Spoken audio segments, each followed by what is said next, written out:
Beti Bachao Beti Padhao programme लाए थे, याद है आपको? याद है ना? हमें यह नहीं समझ आई थी कि बेटी किससे बचानी थी। बीजेपी के एमएलए से बेटियां बचानी हैं और बड़े भाषणों के बाद अनाउंस किया Beti Bachao Beti Padhao programme. The live TV, सच सबसे आगे। नमस्कार, मैं हूं रंजीत झा और आप देख रहे हैं द लाइव टीवी। हमारे देश की बहादुर पहलवान बेटियां आज धरने पर हैं। वो बेटियां जिन्होंने देश के लिए कितने पदक जीतकर लाए, देश को गौरवान्वित किया। आज उन्हीं बेटियों को भाजपा सांसद के खिलाफ दिल्ली के जंतर मंतर पर धरना देने के लिए बैठना पड़ा है। उनके इस्तीफे की मांग हो रही है क्योंकि वो भाजपा सांसद यौन शोषण का आरोपी है और भारतीय कुश्ती महासंघ का अध्यक्ष पद पर बैठा हुआ है। इसको लेकर अब खूब चर्चाएं हो रही हैं, लेकिन आपको बता दें कि राहुल गांधी ने 4 साल पहले ही यह बातें कह दी थी कि देश में बेटियों की सुरक्षा पर बड़े सवाल खड़े हो गए हैं इन भाजपाइयों के चलते। देश की बेटियों को भाजपा के विधायकों से बचाने की जरूरत है। भाजपा के सांसद इस तरह के कुकृत्य में शामिल हैं। उन्होंने पहले ही इन तमाम मुद्दों पर अपनी राय रखी थी।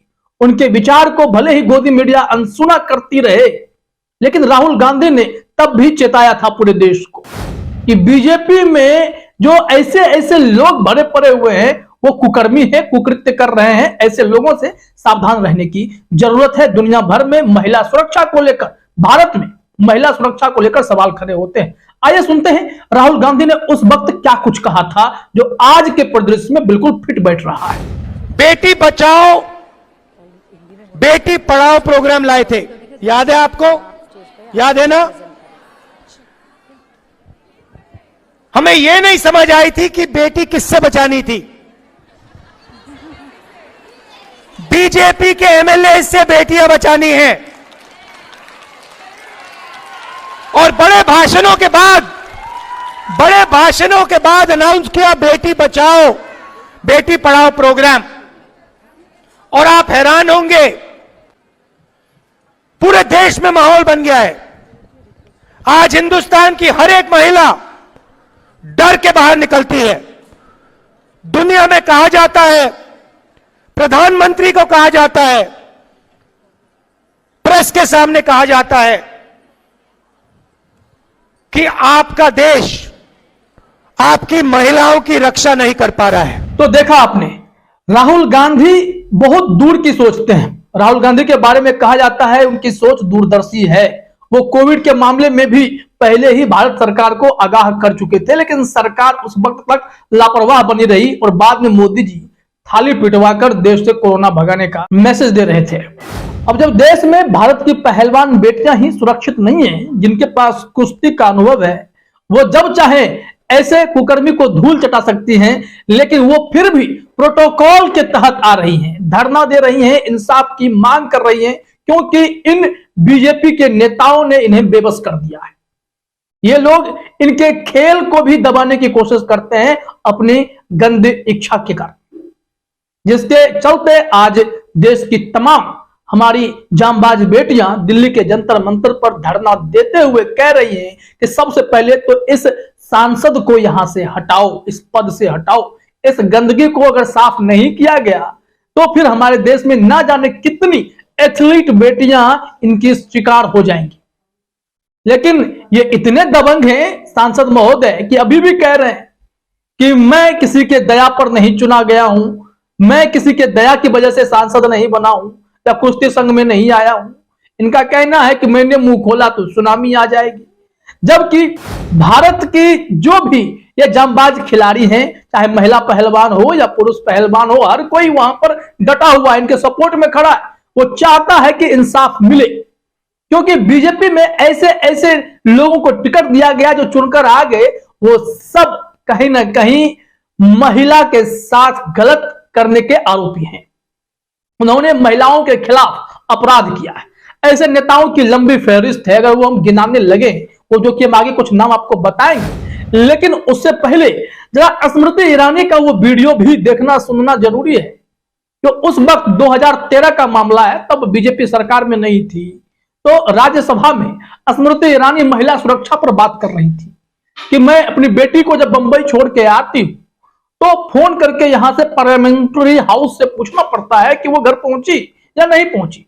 महिला सुरक्षा को लेकर सवाल खड़ी कर रही थी।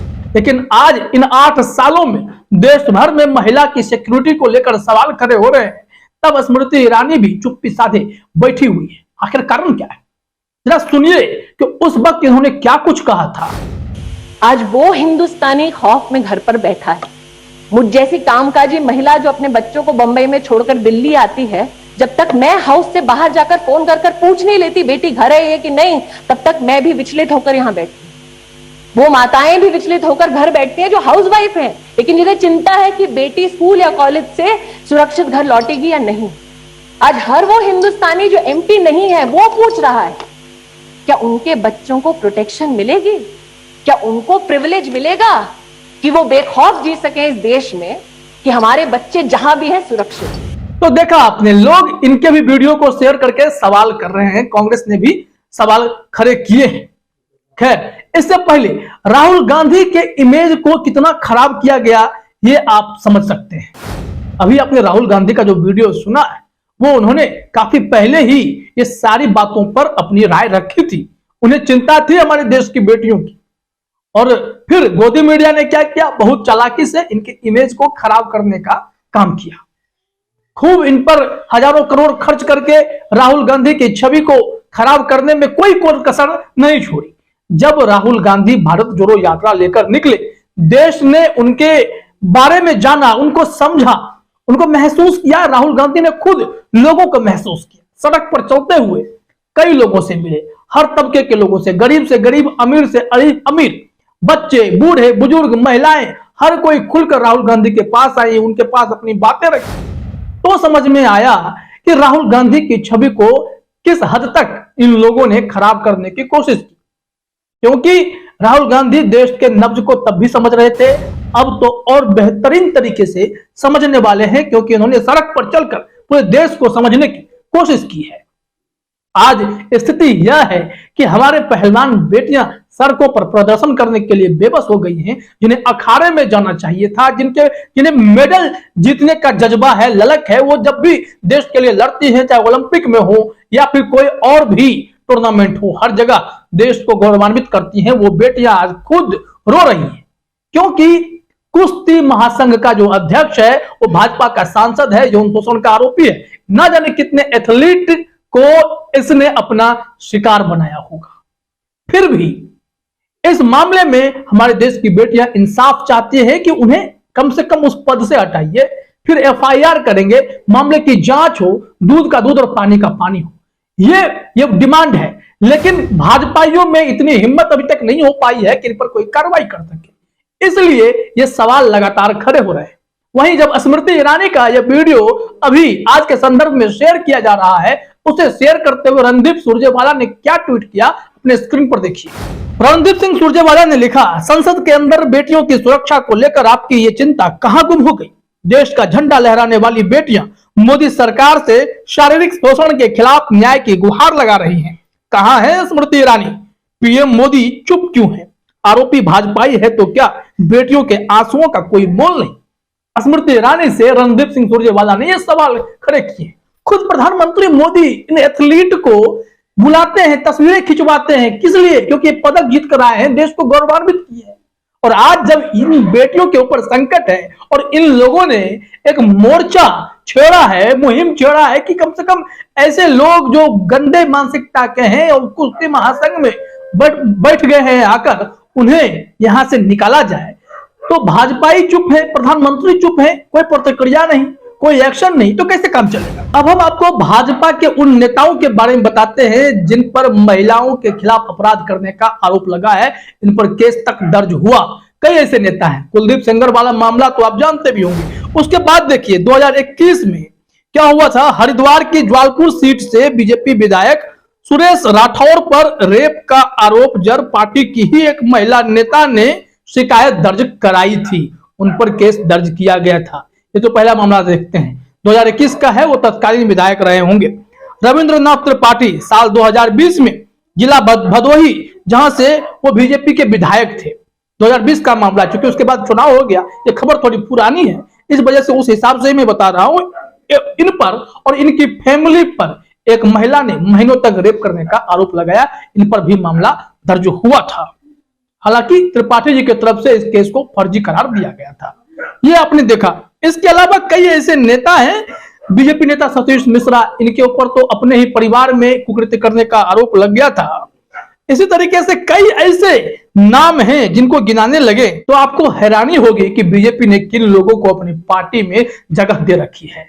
इसमें से एमजे अकबर भी आरोपी रहे थे, कुलदीप सिंह सेंगर, विजय जौली, चिन्मयानंद। तो इस तरीके से बहुत सारे नाम हैं जिन्होंने कुकृत्य किए हैं, लेकिन बीजेपी उनको बहुत वैल्यू देती रही थी।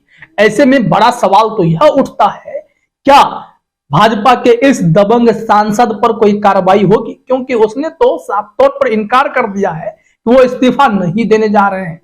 ऐसे में देखना यह होगा कि पहलवान के साथ की जीत होती है। पहलवान जो हमारी बेटियां हैं, चाहे हमारे देश के पहलवान एथलीट खिलाड़ी हैं जो धरना पर बैठे हुए हैं, वो इंसाफ की लड़ाई लड़ रहे हैं, उन्हें इंसाफ मिल पाता है, या भाजपाई अपना आंख बंद कर, कान बंद कर चुपचाप यह खेल देखते रहेंगे और इनकी आवाज को दबाने की कोशिश की जाएगी? क्योंकि गोदी मीडिया भी पूरी कोशिश कर रही है कि इनकी आवाज को दबा दी जाए। फिलहाल इस वीडियो में इतना ही। आप सभी का हमसे जुड़ने के लिए बहुत बहुत धन्यवाद। द लाइव टीवी, सच सबसे आगे।